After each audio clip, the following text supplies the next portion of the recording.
So మేము విలేజ్లోకి వెళ్ళినప్పుడు చాలామంది రైతులు మమ్మల్ని అడిగేటువంటి బేసిక్ క్వశ్చన్ ఏంటంటే, సార్ మా గేదె పాలు ఇవ్వట్లేదు సరిగ్గా, పాలు పెంచాలంటే ఏమేమి జాగ్రత్తలు తీసుకోవాలని చాలామంది రైతులు అయితే అడుగుతుంటారు. ఈ వీడియో చూసిన చాలామందికి కూడా ఆ ప్రశ్న అనేది మందిలో ఉంటుంది.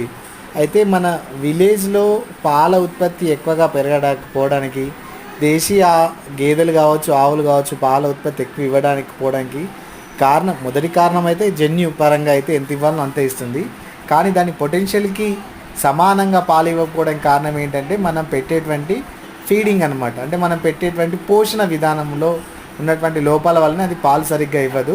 ఇక్కడ మీరు గేదెను సరిగ్గా ముట్టే పై భాగం అంతా కుడిది కనిపిస్తుంది, అంటే దీనికి కుడిది పెట్టారు. రెండోది ఏంటంటే ఎండుగడ్డి వేస్తున్నారు. ఈ రెండిట్లో కూడా ఎటువంటి పోషకాలు అయితే ఉండవు, చాలా తక్కువ మోతాదులో ఉంటాయి.